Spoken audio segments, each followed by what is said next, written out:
Hey guys. Hey Miss Bryce. Oh hey. How's everyone today? Good. Yay, love. Sorry if you guys can hear the wind in the background. Apparently Dallas is having a massive windstorm right now. So, it's insane is what it is. Okay, cool. Let's go ahead and get into it, everyone. So excited to see all your faces. It's so cool to like see everyone on Zoom because I see you guys on social media and like I know you're a real person, but like we're not, we're not chatting. So when I get to see you guys on Zoom, I'm like, yes, we're all besties here. Anyways, let's get into it. People will still be trickling in, but that's okay. So we're gonna get into the neuroscience and energetics of how to stop abandoning yourself in motherhood.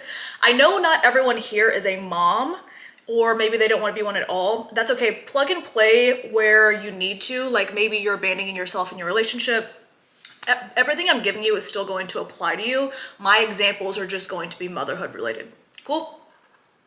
Okay, perfect. So before we get into the science or the healing or the identity work, I'm going to tell you a story about how we even got here, why I'm teaching this. But basically, whenever I became a mom, I thought motherhood meant shrinking.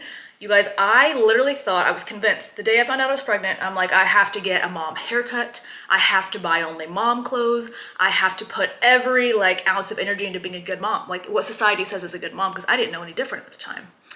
And what it did was disconnect me from me. I was losing my identity, who I wanted to be, because I thought I couldn't do these things that I wanted to do anymore, right? It's not true, I'm here to tell you. But I didn't know who I was anymore, and I was slowly starting to resent every single thing about myself, about motherhood, about my partner, and it heavily reflected it in my life. So I didn't even realize it fully at first, but slowly my self-image was starting to rewire around exhaustion and guilt, and it was not a fun time. So I woke up one day and I realized, hey, if I'm going through this, there's other women out there that are dealing with this too. Let's do a workshop about it. So anyways, every day my brain basically rehearsed, I don't have time and it's selfish to want more. And again, I fell into those societal limiting beliefs. And because the brain loves repetition, it kept me there. So when I talk about self-abandonment, I'm not necessarily talking about leaving your kids. I'm talking about leaving yourself inside motherhood.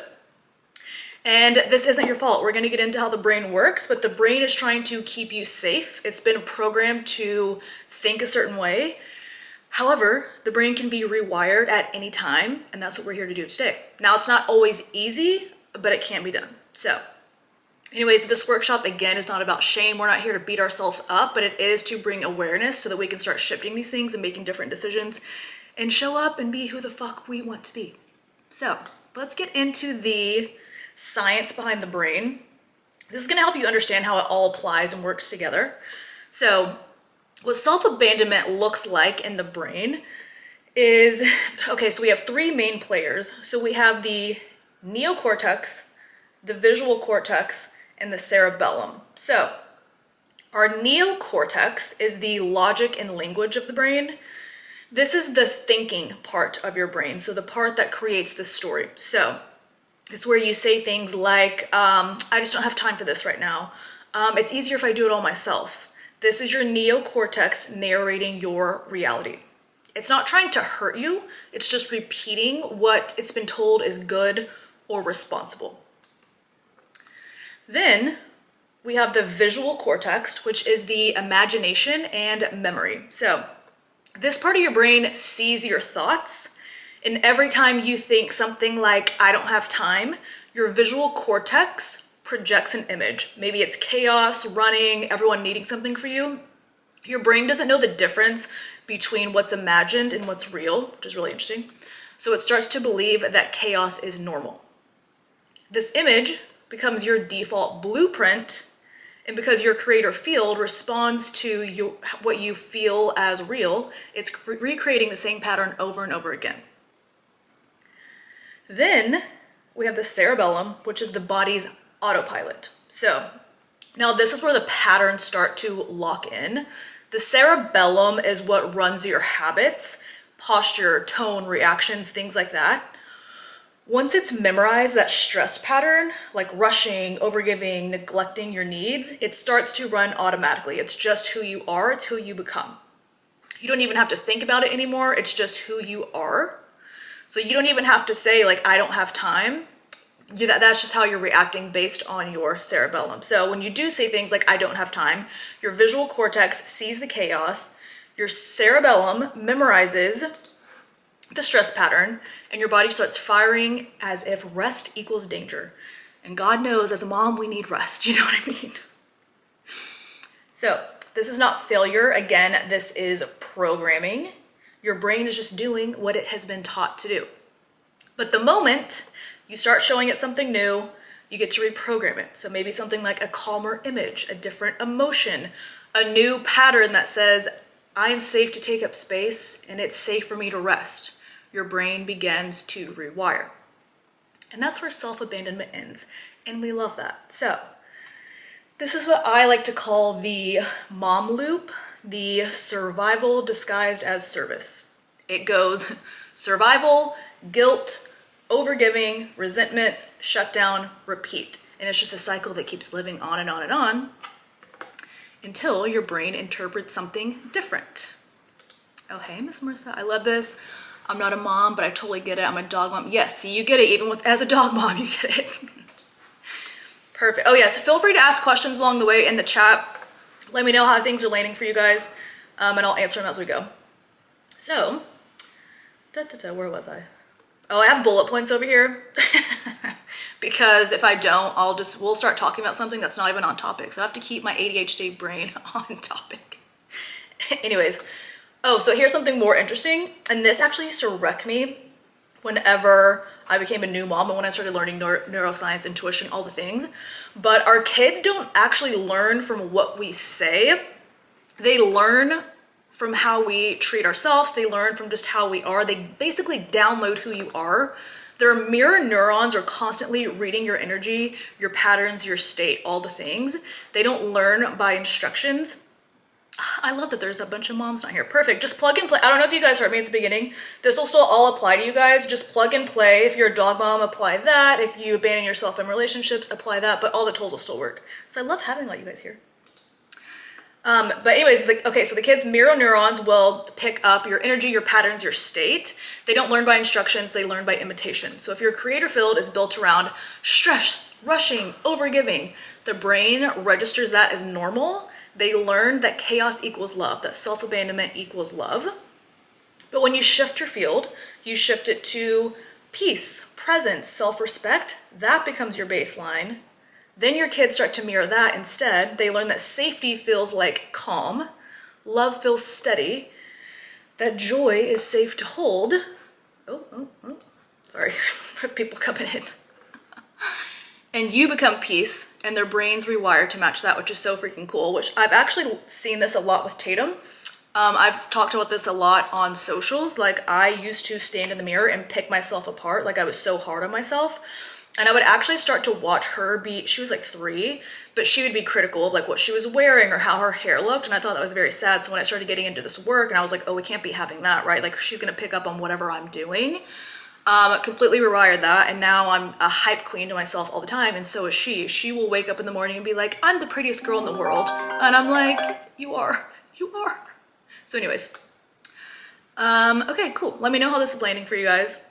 But we're gonna get to the emotional root behind certain things, like emotional ingredients that shape like self-image is what I'm getting at. Every belief you hold has an energy behind it. Oh, what's Miss Dawn say? First time new mom here. I have a 2.5-week-old and I'm currently pumping a baby girl and I listen. Oh, yay, welcome. And also congratulations. I'm pregnant right now and you'll see me, I have a massive water bottle. I'm just slamming water all day long. I'm not really craving anything, but water, like me and water are BFFs.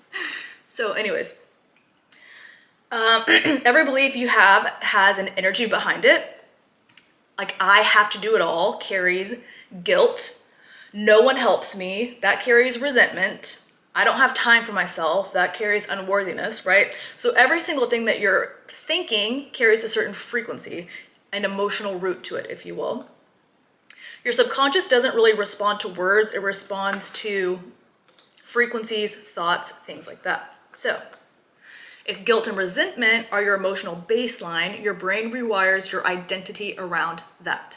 You start to see yourself through that lens, and the more you move through life, you're unconsciously proving this to be true to your brain, right? Overgiving, overthinking, overperforming, all the things, because that's what your brain and body recognize as normal. Let's see, nap trapped a 3-month-old too. I love it. Welcome, moms. Okay, cool. But when you start holding the image of yourself as a woman who gets to receive, who gets to rest, you shift your creator field. That becomes your new baseline. And then what you begin to create in your life changes. Yes? Okay, cool. Now, generational healing starts with your self-image. Our moms and our grandmas did not model peace. They modeled survival. At least mine did anyway, and a lot of people that were in my life, not one of those people were peaceful. They were modeling survival. They didn't model self-trust, they modeled self-sacrifice. I continuously watched my mom, my grandma, even my friends' moms give. They never looked happy, and they were always running on fumes. And my brain plugged that in as, oh, this is what it means to be a good mom, because I didn't have anyone else in my life that was acting differently. So that's just immediately what I thought it was. So the day I got pregnant, I'm freaking out. I'm like, oh my God, I don't get to live my life anymore, right?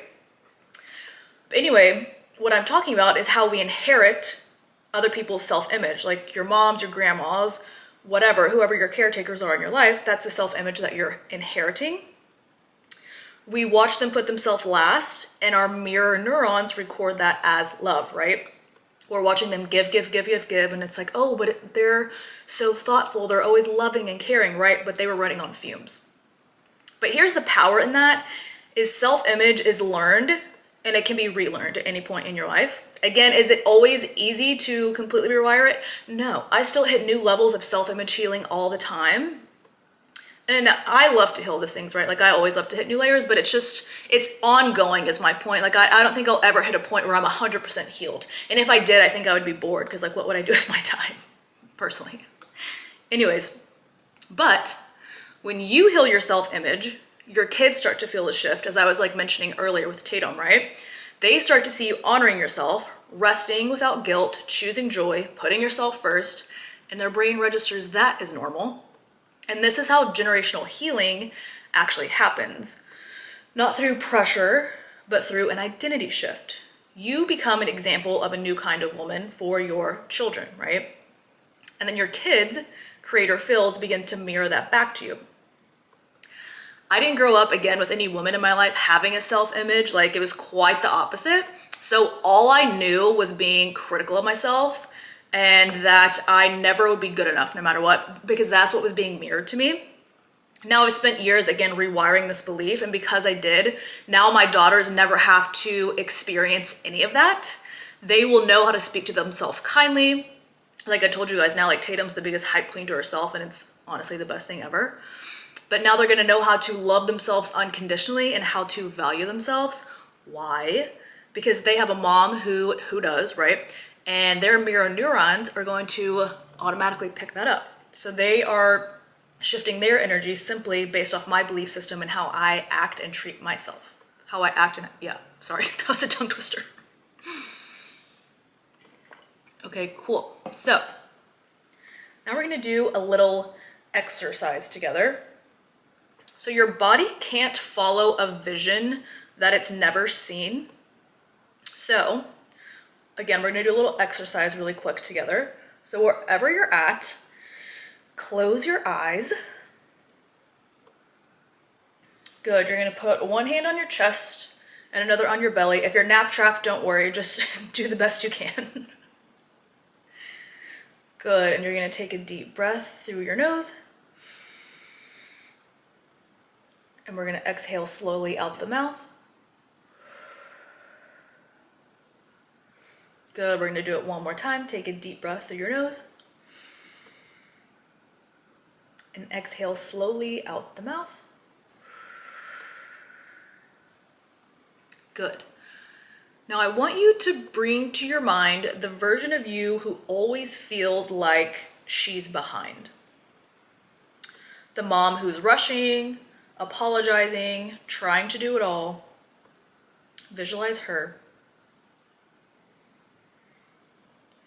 And you're gonna see her standing in front of you. Notice how she looks, what she believes in motherhood, how she carries herself.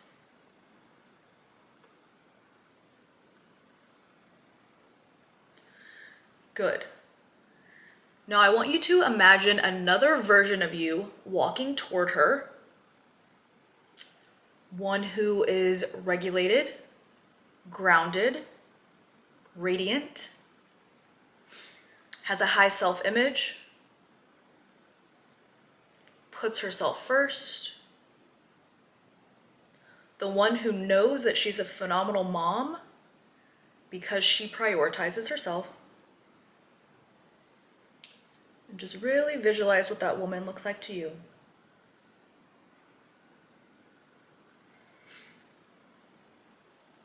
Good. Now let them hold hands.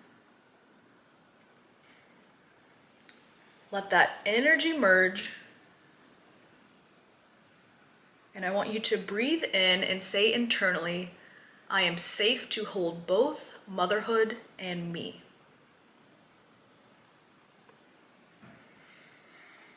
Good. I want you to really feel that in your body. This is your nervous system learning a new baseline of safety.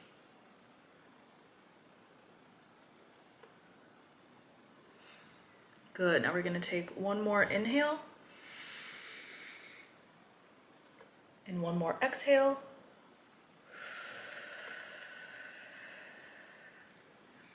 Good. And you can open your eyes when you're ready.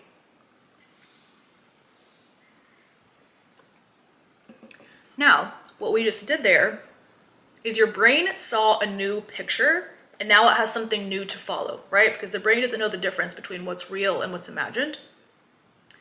Now, are we done here? You're completely healed, like you're gonna make totally different decisions now? No, the brain isn't fully rewired, right?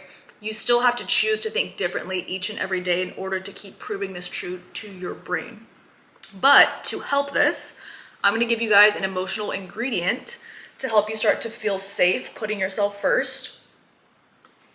But how we're gonna do this is I want you to start a note section in your phone and it's gonna be titled, First Name, It is Safe to Put Yourself First.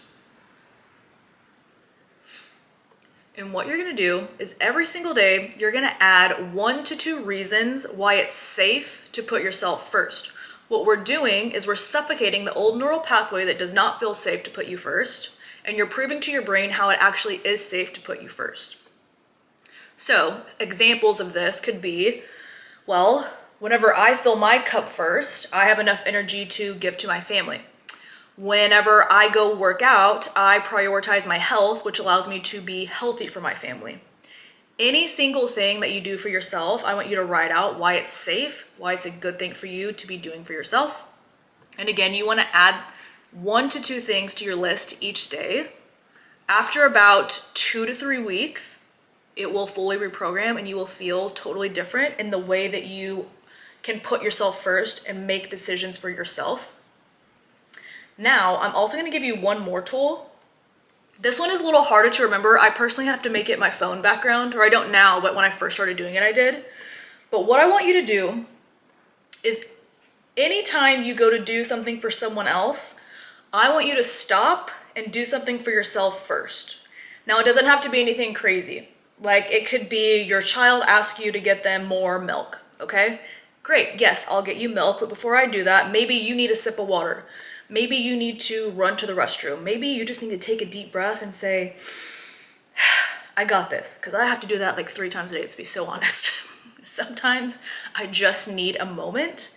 And by me taking that moment to give myself something, even if it's micro, I'm putting myself first, I'm making sure my cup's filled, and then I'm taking care of my child, helping my boyfriend, cleaning the house, whatever I need to do. But I'm making sure that I am first. And what that does is program it into your energy that I am first. Now, what's cool about this is when you start to program that in your energy, then people start also putting you first. You'll notice, I always know when my self-love is high because Chris and Tatum, they heavily reflect that back to me. Chris will be cleaning the house, doing my laundry, doing all these things. And Tatum's like, Mommy, I'll help you. I'm like, God bless. Self-love's high this week. But that's the things that I'm talking about. You'll start to notice like little things, like them wanting to help you out and make sure you're taken care of, which is a great sign. So anytime you have those signs, clock that, put that down, and it's safe to put you first, right? You can prove to your brain, oh, I know it's working because now my husband is helping me more, or my mom's randomly reaching out to babysit the kids, whatever that looks like for you. So, do we have any questions on that so far?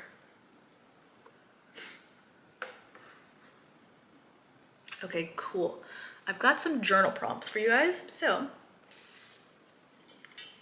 we can reflect on these, or you guys can reflect on these after class. But number one, where have I been abandoning myself in the name of being a good mom? Where have I been abandoning myself in the name of being a good mom?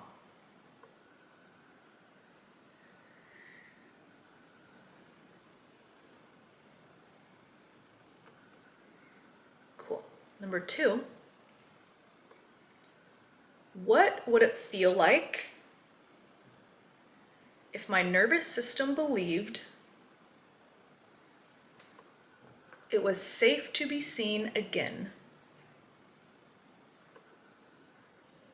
What would it feel like if my nervous system believed it was safe to be seen again?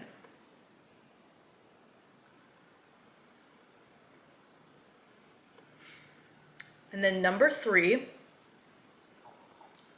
what version of me do I want my kids to mirror? What version of me do I want my kids to mirror? Let me know if I need to repeat any of those. Actually, I'll put them in the chat for you guys.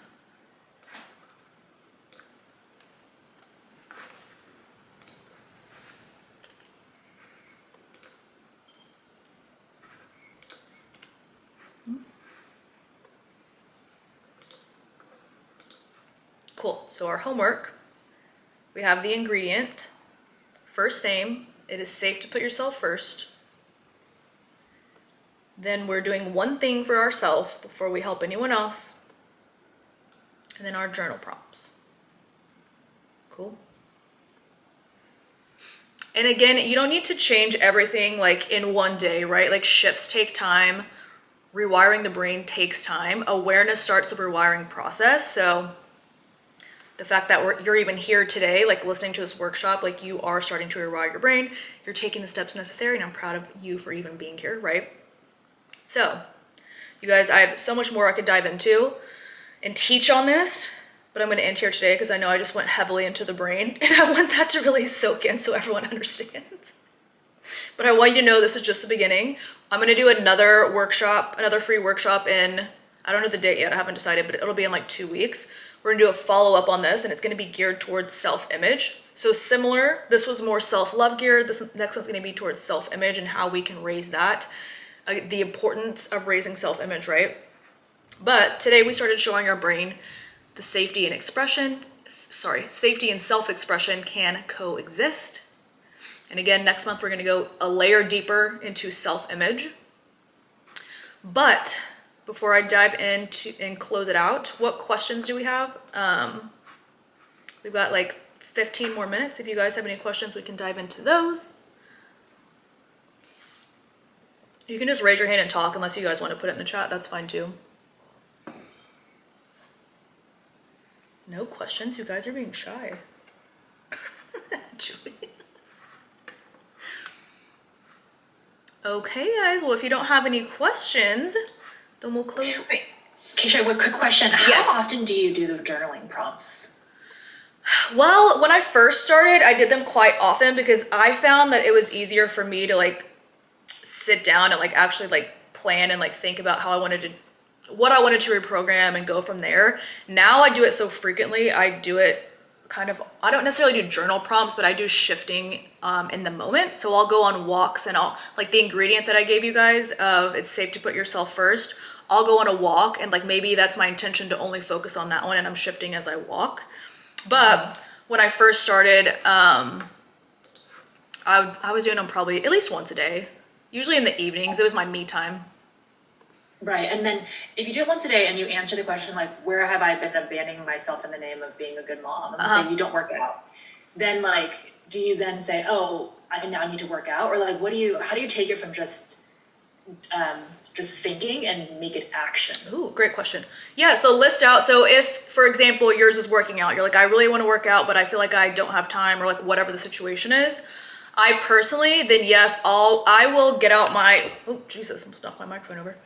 I'll get out my calendar and I will start plugging in, like, do I have 15 minutes to go on a walk? Maybe I don't have time to go to a full workout class. Can I go on an outdoor walk? Basically, I will sit there and figure out the gaps that I have, like where I want to be showing up more, working out more, whatever, and I'll start to incorporate it into my week slowly. Again, if I don't have an hour to work out, I'll work out 10, 15 minutes or something like that. But it's a good chance for you to like figure out what you actually want to be doing, and how maybe you want to show up different or do things for yourself like that, and then start to plug those into your daily life so that you can start to incorporate them. Perfect. Okay, thank you. You're welcome. Okay, perfect, Miss Taylor. How do I get my mom to do this work or inspire her? Let me see. Okay, good. So your mom, she feels like my mom. My mom wasn't into this work until I was so, you guys, when I get into something, I'm so engulfed by it and it consumes my life. I've been like that with everything my entire life. Anyways, so when I first started getting in this work, my mom, she would never tell me I'm crazy, like she would never, but she didn't fully understand it. But what she did was she watched me heal so much trauma in such a short amount of time and show up differently and become this whole different version of myself, that when she saw these shifts, she was like, I never got her in. I was never like, you should do this, like listen to this, listen to that. But she slowly watched me, and then she would start to ask me like, hey, what are you doing? Do you have good podcasts I can listen to? And then I slowly started getting her into this work, and now she's like learning intuition and stuff like that, which is really cool. But I have learned with even like Chris, if you tell someone that, hey, you should do this, they're gonna be like, why would I do that? Because you're telling them they should, right? People are stubborn. But if you show them how it's changing your life and they see firsthand, they're like, oh, what are you doing different? And then you can kind of like, you know, hey, you should try this. Here's a podcast. But that's my best advice there, is never tell someone to do them, but simply inspire them by like your growth and like just talking about how much it's helped you versus like shoving it down someone's throat, if you will. Let me know if that makes sense, Miss Taylor. Taylor, needed this today. Going back to work tomorrow full time and I'm struggling. Felt a sense of peace learning this today. Oh, Taylor.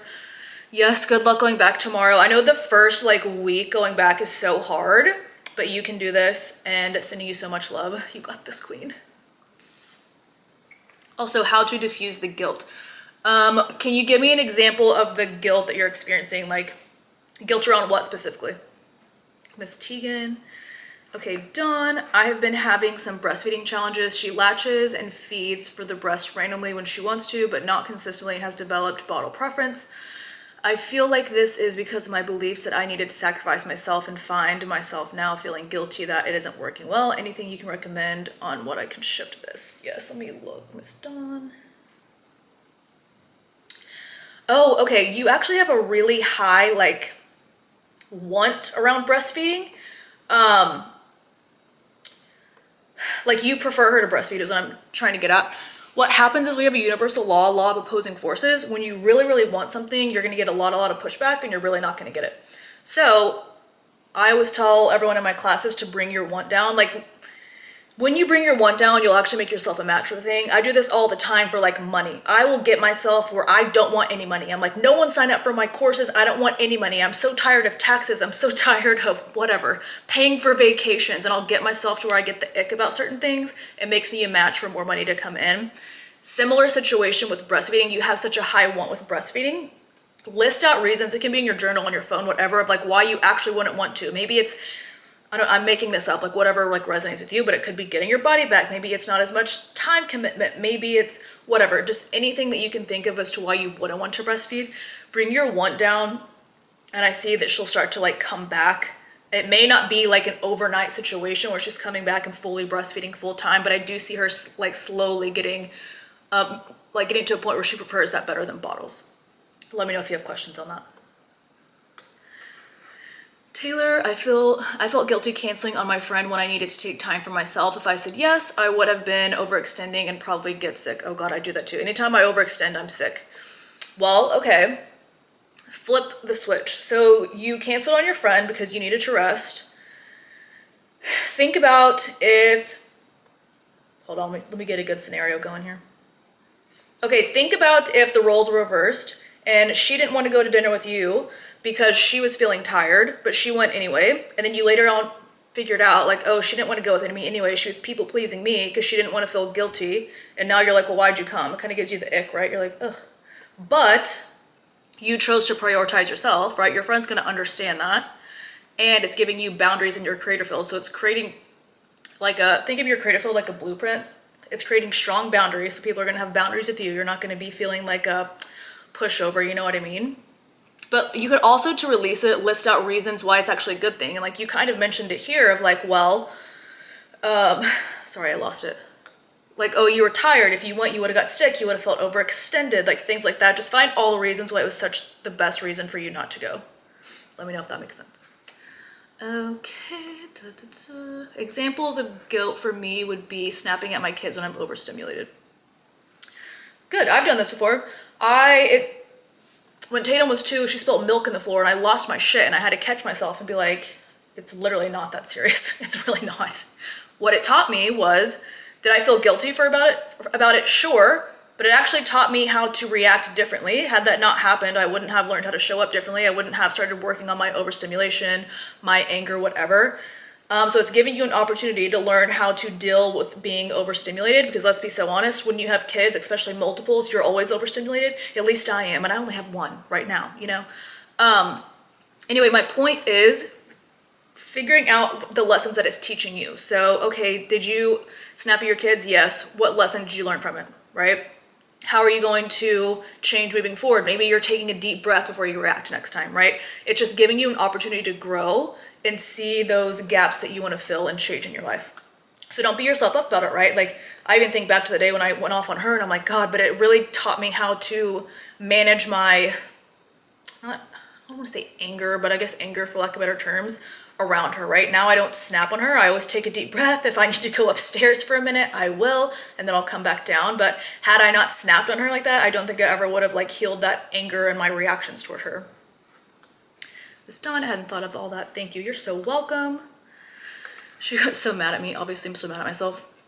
Yeah, Taylor, root to your, whatever it is that you're trying to get her on board with, whether it's intuition, just healing in general, whatever, root to it, like why it's the best thing ever. What's interesting is when you're so rooted to something, people are all about it. They're like, oh my God, yes, I love what you're saying. Like, totally agree with you. When you're not rooted to it and you're just like talking and you're like unsure of it, they will reflect that and you will get so much pushback. And it's always your family. It's always your family pushing you back. Or Chris. I always know when I'm not rooted to something because Chris is in my face saying something. Okay, cool. How do I release resentment I feel towards myself and my family for being taught to sacrifice myself for them? Or I'd get in trouble somehow, and for struggling now to shift it and change the pattern within myself. I made so many letters at this point. No, I understand. At some point, you're like, I can't do any more letters. Instead of doing the letters, start finding the lessons that it taught you. Kind of like I was saying earlier. Find all the golden nuggets. Like, sure, did they teach you to sacrifice yourself for them? Yes, but like now you're at a point where you are realizing that you don't want to do that. So that's going to make you a better mom in the future because you're learning all the shit that you went through. You want to better yourself, right? So was it an unfortunate, shitty situation? Absolutely. But find the golden nuggets in it and get really fucking thankful for that trauma. I know you're like, what do you mean thankful? When you can like take your, I always say zoom out from the situation, when you can see it as a whole, the big whole picture and all the lessons that it taught you and how it brought you here for a purpose, on purpose, right? It's easier to forgive and release that resentment. Yes, love that, lovely, thank you. Sally, what's the ingredient you use to heal yourself when you're overstimulated or when you react negative? Sorry, I'm stuttering today, guys. When you react negatively when the kids do something to trigger you. I didn't necessarily do an ingredient. This one was all physical tools that I used, and a lot of it was taking steps back. So before I react, with Tatum anyway, I'm still very reactive with Chris.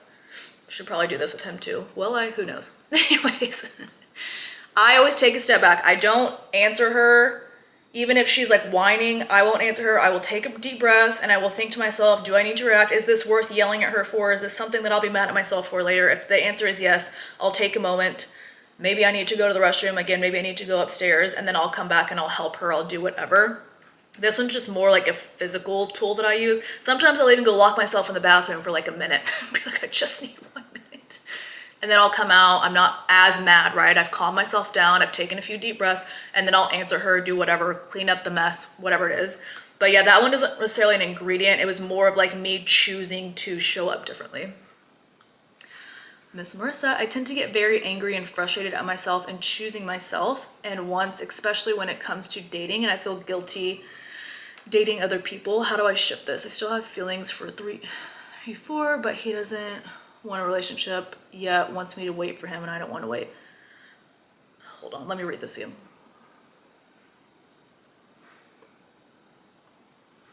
Well, I think I'm confused when you're asking, but I think I might know. So if I'm off, you let me know. But I think what you're saying, like you don't like putting yourself first when it comes to dating, is what I think I'm understanding. I'll tell you now, you for sure want to start doing that before you start dating, because it's easier to shift before you're even dating than it is when you're in the marriage. Take it from me.